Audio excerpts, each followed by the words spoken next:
olórí ìjọ Kerubu and Seraphim Movement Church sayonio ti agbègbè Sùúrùlérè, èèyàn tó jẹ́ gbogbo olórí ìjọ Kerubu tó wà ní Sùúrùlérè ní ìpínlẹ̀ Èkó, wòlíì Sunday Folúṣọkòrédé ó mà ti jáde láyé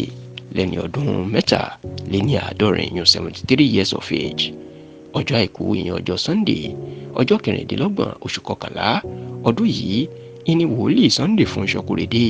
ìlú mà jáde láyé. Nínú àtẹ̀jáde tí àwọn ìjọ Kerubu and Seraphim Movement Church sayonio tó wà ní ìpínlẹ̀ Èkó yẹn ti Sùúrùlérè tí wọ́n fi síta, ìní wọ́n mà ti jẹ́ kó di mọ̀ wípé bó tilẹ̀ jẹ́ pé wòlíì Sunday Folúṣọkòrédé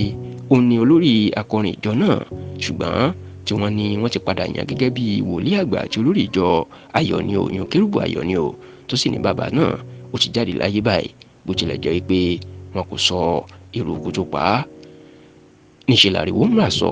láàrin àwọn ìjọ Kerubu, pàápàá bó ṣe jẹ́ pé olórí ìjọ Kerubu tó ṣẹ̀ṣẹ̀ jáde láyé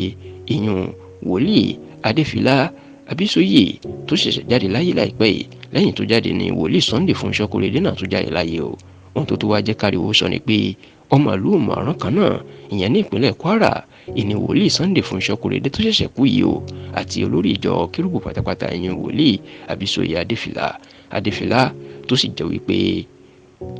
láàrin ọ̀sẹ̀ péréte síra wọn ìní àwọn wòlíì ńlá nínú ìjọ Kerubu yìí tí wọ́n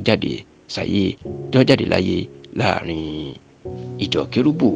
Ní báyìí ọ̀pọ̀ àwọn ẹ̀mọ́ ìjọ Kerubu ni wọ́n ti ń bá àwọn ẹbí wòlíì Sunday Folúṣọkòrédé náà ti ń bá kẹ́dùn o. Bẹ́ẹ̀ làwọn èèyàn ròyìn bàbá náà bí bàbá dáadáa tó gbé ìgbésí ayé ìwà rere táwọn ọmọ ìjọ Kerubu and Seraphim Movement Church sayonio ní ìlú Sùúrùlérè lẹ́kọ̀ọ́ àti gbogbo ìpínlẹ̀ Èkó tí ọmọ bàbá náà bí ẹni mọ̀wó, tí wọ́n sì ń sọ pé